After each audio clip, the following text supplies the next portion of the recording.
dan siapa nih? Kapsula Bowman. Kapsul mau. Ya, kemudian TKP dan TKD juga ada di korteks. Nah, berarti di Hmm. korteks tuh ada glomerulus, kemudian kapsula Bowman, kapsula Bowman, TKP dan TKD udah. Nah, lengkung Henle sama kolektifus itu kan agak ke bawah tuh. Nah, mereka adanya di medula gitu. Oh, ya. Kapsula Bowman. Nah, berarti lengkung Henle benar nggak di medula? Bener nggak? Benar, oke. Terus Nah, kita lanjutkan. Benar nggak, Mai? Lengkung Henle tugasnya untuk augmentasi. enggak, salah. Salah, oke. Berarti di sini harus teliti ya. Nah, dia bukan augmentasi, dia harusnya reap. Reabsorpsi. Iya, pintar. Apa yang dia absorpsi di lengkung Henle? Oh, emang reabsorpsi ya kayak di lengkung Henle? Enggak. Yes. Jadi lengkung Ya, Henle kayak itu tadi. Hmm. lengkung Henle itu reabsorpsi itu di TKP, dilanjut di lengkung Hmm. Henle. Ya, cuman Oh, utamanya itu di TKP. Jadi di TKP itu banyak zat yang diserap kembali, glukosa, asam amino, di situ tuh. oh Nah, iya. tapi kalau di lengkung Henle dia tuh lebih khusus. Dia lengkung Henle yang menurun, dia khusus untuk menyerap kembali air. Nah, Oh iya air nih. Hmm. ya, air itu diserapnya di tiga tempat, di Hmm. TKP, lengkung Henle menurun, sama kolektifus. Tapi kalau kolektifus di bawah pengaruh hormon siapa tadi? ADH. ADH pintar. Nah, kalau lengkung Henle yang menanjak, dia fokusnya ke penyerapan garam-garam, Na+, Cl-min, itu di lengkung Henle yang Hmm. menanjak gitu. Jadi Iya. reabsorpsi di TKP dan di lengkung Henle itu ya. Oke. Terus pernyataan kedua, di bagian dalam Y itu tadi apa ya? Y itu mana Cortex. gambarnya? Korteks, oke pintar. Terdapat struktur berupa kapiler darah yang bergelung-gelung. Berarti ngomongin siapa nih ya? Kapiler darah bergelung-gelung. Ngomongin? Glomerulus lagi kak. Yes, Hmm. glomerulus. Glomerulus bener nggak ada di Y? Iya benar. Benar, oke. Hmm. Berarti sampai sini dua ini benar. Nah, sekarang benar nggak glomerulus untuk filtrasi darah? Benar. Benar, berarti seluruh pernyataan ini benar. Good. Pada bagian Z itu tadi bagian apa tuh? Pelvis, Hmm. tersusun atas kaliks ginjal. Nah, kaliks itu ini ya nih, cabang-cabang gini. Pelvis ginjal kan sininya nih yang besar. Nah, dia kayak Hmm. anak-anak salurannya. Nah, ini namanya kaliks. Nah, ini kaliks. Jadi, saluran-saluran kecil menuju pelvis itu namanya kaliks. Nah, benar nggak? Z tersusun atas kaliks ginjal. Betul. Nah, tugasnya untuk tempat penampungan urin sementara. Betul. Berarti pernyataan ini Betul. benar. Hmm. Berarti salah, benar-benar Hmm. gitu.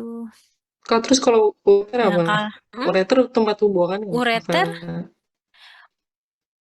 Ureter itu, oh nih, kakak kasih lihat gambarnya. Jadi kalau Hmm. ureter itu, nih, mana ya? Ya, nggak ada yang nyambung. Jadi ginjal. Mana nih ya gambar pas awal? Kira-kira inilah. Nah, ini tuh di bawah sini nih ada kandung kemih. Jadi kan kita kalau mau buang air kecil suka ngerasa kebelet gitu ya. Kebelet itu sinyal ke otak bahwa kandung kemihnya penuh. Nah, saluran yang membawa urin-urin yang dihasilkan dari ginjal ke kandung kemih di bawah sini, ini ureter. Nah, ini si ureter nih. Nah, jadi ureter ada dua, kanan kiri. Karena kita ginjalnya ada dua, kanan kiri. Jadi ureter saluran yang mengalirkan urin dari ginjal ke kandung kemih gitu. Nah, kalau satu lagi uretra, ingat aja kayak habis buang air kecil kan lega gitu ya. Kalau uretra saluran dari Nah, ini ureter. Ini ureter. Ureter tuh yang ini. Lanjutan dari pelvis. Pelvis kan di sini ya. Ini pelvis. Nah, ini kaliks nih. Ini kaliks, kaliks, kaliks, kaliks. Nah, kalau uretra, saluran dari kandung kemih yang mengeluarkan urin keluar. Oke. Nah, kayak lega uretra gitu. Kalau ureter masih di dalam lah. Mana ya? Oh, oke. Nah, ini uretra. Ini uretranya perempuan nih, pendek. Kalau uretranya pria, bareng sama penis ya. Maksudnya di penis itu uretra buat ngeluarin urin sama cairan semen. Kalau di wanita, uretra itu khusus ngeluarin urin aja. Gitu. Hmm. Sebelum sana lanjut dulu ya. Nah, ini udah ngomongin tentang apa tuh? Hati. Nah, ini hati. Oh, ini masih ada urin, tapi nanti aja deh. Kita bahas dulu secara keseluruhan ya. Takut nggak keburu. Nah, ini jalannya urin tadi dari tubulus kolektivus, kemudian ke ini nama-namanya nggak usah terlalu dihafalin. Intinya di sini ada kaliks, kaliks, kemudian dibawa ke pelvis ginjal. Nah, dari pelvis ginjal, urin sesungguhnya akan dibawa ke urinary bladder atau kandung kemih nih. Kandung kemih. Nah, dari ginjal ke kandung kemih yang mengalirkannya adalah ureter. Itu.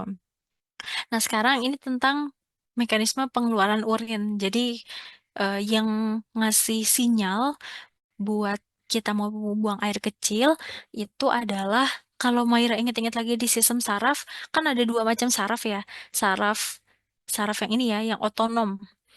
Otonom tuh yang hmm, di luar kendali kita, itu ada saraf simpatik dan parasimpatetik. Nah, untuk pengeluaran urin itu distimulasi oleh saraf parasimpatetik ya. Saat kondisi tubuh kita tuh lagi rest and digest, lagi istirahat dan lagi mencerna makanan. Nah, itu saraf parasimpatetik akan ngasih sinyal ke kandung kemih nih, gitu. Tapi itu juga kalau kandung kemih ngasih sinyal dulu ke otak, ke bagian eh, ya pokoknya ada di bagian otak nih ya, kita coba lihat. Ketika kandung-kandung kemih itu kan dia epitel pipih yang transisional. Transisional tuh dia bisa eh, memi apa sih mengempis, bisa mengembang. Dan di situ ada ototnya pasti ya. Otot, kemudian epitelnya epitel transisional.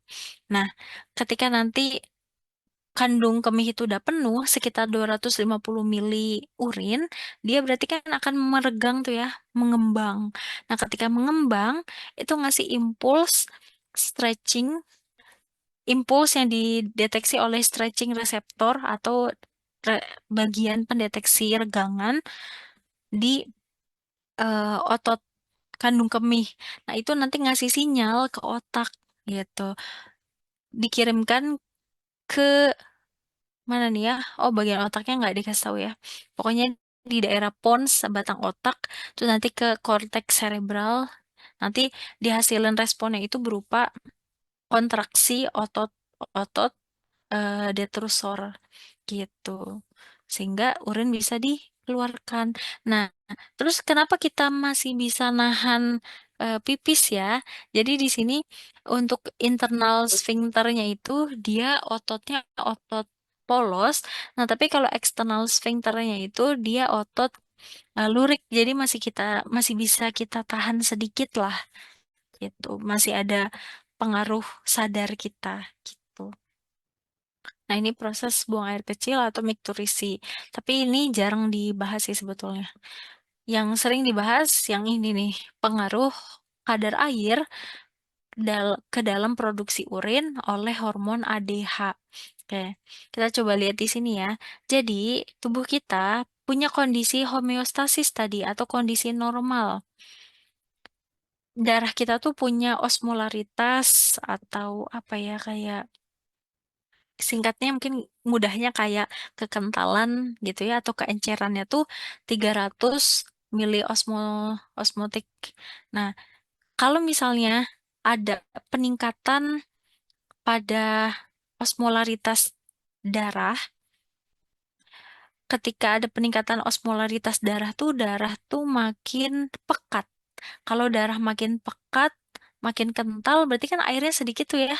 Nah, darah yang makin kental atau kadar air dalam darah yang sedikit, ini nanti akan dideteksi di hipotalamus kita nih, bagian otak kita, ada namanya osmoreseptor. Ada reseptor yang bisa mendeteksi kekentalan darah lah singkatnya gitu. Nah, ketika hipotalamus, si osmoreseptor yang mendeteksi, oh kok darah pekat banget ya? Eh, sekresi deh, sekresi si ADH yang bisa mengurangi apa tuh namanya pemborosan air yang dikeluarkan lewat urin. Suruh serap lagi gitu. Dihasilkanlah ADH ini nih oleh kelenjar pituitari bagian posterior. Ya, jadi ngomongin hormon ya. Nah, nanti di bawah pengaruh hormon ADH, apa yang terjadi pada tubulus kolektivus, permeabilitas atau kemampuan dia untuk menembus atau menyerap air itu meningkat. Hah, gimana caranya tubulus kolektivus bisa makin makin menyerap air atau kemampuan reabsorpsi air yang meningkat? Ternyata efek ADH itu kepada sel tubulus kolektivus adalah ini nih. Kalau Maira inget dulu banget kelas 11 itu ada transport pasif difusi terfasilitasi, ada namanya aquaporin. Dia adalah protein channel yang bisa atau yang tugasnya khusus untuk memfasilitasi lewatnya air melintasi membran fosfolipid bilayer yang takut air itu tuh ya, sehingga susah buat ditembus air, sekarang jadi mudah karena ada aquaporin. Nah, aquaporin ini nanti berjejer di sini nih. Nah, itu di bawah pengaruh ADH. Nah, sehingga permeabilitas tubulus kolektivus atau kemampuan tubulus kolektivus untuk ditembus air itu meningkat. Ya udah, air bisa, ayo masuk masuk ke ini ke dalam, jangan ke urin karena tubuh kita tuh lagi dehidrasi banget. Nah, di sisi lain hipotalamus juga ngasih sinyal haus gitu bahwa kok kering banget ya tuh, kok kayaknya kurang air nih, nanti kita akan ngerasa aus kemudian minum gitu. Nah, itu cara ADH untuk meningkatkan permeabilitas air, apa ya, akibat pengaruh itu tuh darah yang makin kental.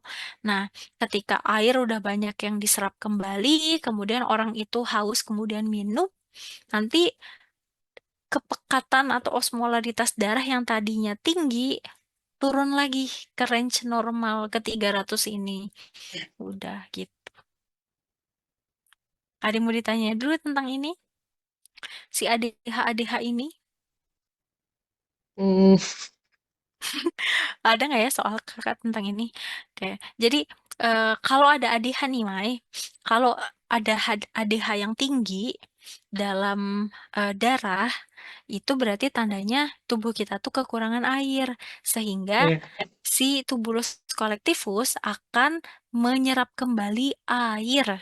Gitu. Nah, sebaliknya kalau tubuh kita tuh lagi minum terus nih, entah kenapa lagi rajin minum sehari 4 liter, mungkin habis lihat video, oh ya kita harus menjaga kesehatan ginjal, minum langsung 4 liter ya kan, sebenarnya nggak gitu juga ya. Harusnya rutin, tapi ya sedikit-sedikit, nggak harus yang benar-benar langsung banyak gitu. Nah, ketika minum 4 liter itu akan dideteksi sama osmoreseptor tadi, loh kok ini darah encer banget ya kayaknya ya. Udahlah, buang-buangin aja kelebihan airnya ke urin. Soalnya orang ini Hmm. juga dari tadi di AC mulu, suhu tubuhnya nggak panas gitu kan. Nah, berarti karena ADH-nya itu rendah, tubulus kolektivus jadi bebel sama air, nggak bisa menyerap air. Ya udah, berarti nanti urinnya volumenya jadi banyak, large volumes of dilute urin. Dilute itu encer gitu. Itu ya.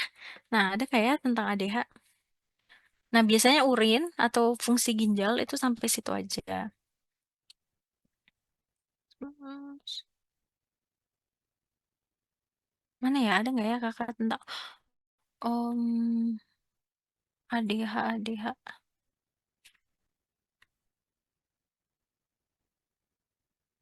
Hmm, ini paling. Tapi ini ya. Mau coba, Mai? Boleh kan? Boleh, ya. Ini ada Apa? soal. Ini katanya kalau urin normal itu ya 500 sampai 800 mili OSM per liter. Harusnya nih dia ngasih data segini. Nah, Hmm. tapi orang tersebut urinnya tidak normal, 340 mili osmotik per liter. Nah, berarti nanya ada gangguan apa nih? Maksudnya angka ini tuh mengindikasikan ada gangguan ginjal apa ya? Kayak kita baca dulu data secara umum. Nah, dari segi pH, pH normal itu harusnya sekitar 4,5 sampai 7. Tapi orang tersebut 7,4, berarti lebih ke arah basa gitu ya. Guys, lebih ke arah angka 14 kan ya, ke arah basa. Kemudian kandungan zatnya sama-sama ada urea, kreatinin, asam urat, tapi sebelah sini ada asam amino. Kemudian sebelah sini ada hidrogen, di sini nggak ada hidrogen, adanya bikarbonat. Berarti di sini ada H+, tapi di sini adanya HCO3-. Kemudian udah. Nah, ini ada masalah di mana ya? Kayak tadi kan proses pembentukan urin itu ada tiga. Ada filtrasi, kemudian ada reabsorpsi, reabsorpsi, sama ada augmentasi. Oke. Untuk filtrasi, penyaringan darah itu kalau dia normal, berarti kan nggak ada apa tadi, dua ini, dua zat ini, nggak ada eritrosit dan nggak ada Eritrosit. satu lagi Itu apa? berarti Yes, betul. Protein albumin ya. Nah, um, di sini di urin tidak normal ini nggak ada eritrosit dan nggak ada albumin kan ya? Berarti um, secara umum proses filtrasi si orang ini baik-baik aja nih, karena nggak ada um, eritrosit dan nggak ada albumin. Nah, sekarang kita ke reabsorpsi. Nah, harusnya kan tadi yang diserap kembali itu glukosa, kemudian asam amino, iya. kemudian ion-ion kayak K, Cl, kayak gitu-gitu kan. Nah, di sini ada nggak bah di gam yang kakak garis bawah ini, ada nggak yang termasuk golongan nutrisi-nutrisi? Glukosa ada nggak? Nggak ada ya. Nggak ada. Adanya Nah, asam amino. Nah, ini hmm, kok masih ada asam amino nih? Kayak berarti hmm, ada lah masalah di reabsorpsi ini, indikasinya di masih ada asam amino. Kemudian dari sini nih pH. Oh, kok ini pH-nya yang urin tidak normal ini 7,4, berarti lebih ke arah basa. Kayak hmm, yang bikin darah kita itu jadi lebih asam itu ketika darah nih ya, ketika darah kondisinya lebih asam, berarti ada kelebihan H+. Nah, hmm, tapi kalau misalnya darah itu lebih ke arah basa, berarti ada kelebihan ion bikarbonat atau HCO3-. Nah, sesuai nggak nih? Ini ada HCO3- kan ya? Di sini iya, lebih banyak, ada. lebih ada H-nya. Makanya ini Hmm, lebih ke basa. Berarti di urin tidak normal ini, reabsorpsi, dari segi reabsorpsi ion bikarbonatnya agak-agak kurang dikit lah, tapi nggak terlalu jauh. Ya, tapi kan berarti ada sesuatu nih, bikarbonat. Nah, kemudian apalagi yang paling penting? Air. Nah, kalau misalnya osmolaritas darah tadi kan di gambar ini nih ya. Oke. Osmolaritas darah nih kalau misalnya tinggi mengindikasikan darah itu terlalu pekat darah terlalu kental gitulah, mudahnya ya. Nah, kalau osmolaritasnya rendah, berarti darah itu terlalu encer. Kok darah? Urin maksudnya. Ini kan lagi ngomongin urin ya. Eh, Sorry, urin. Nah, kalau osmolaritas urin itu tinggi, berarti urinnya kental. Nah, kalau osmolaritas urinnya rendah, berarti urinnya encer. Nah, di sini urin tidak normal, osmolaritasnya gimana, Mai? Urinnya encer. apa? Angkanya lebih lebih rendah atau Oh, lebih tinggi dari normal? lebih rendah, Nah, berarti urinnya jadi lebih gimana? lebih Urin encer lebih tuh. encer, oke. Iya, Kalau lebih encer, dan ini angkanya lumayan ya. Nah, iya. berarti kelebihan apa tuh? Kelebihan air. Berarti ada Oh, masalah di reabsorpsi oh, air. iya, Itu. iya. Ya. Oke.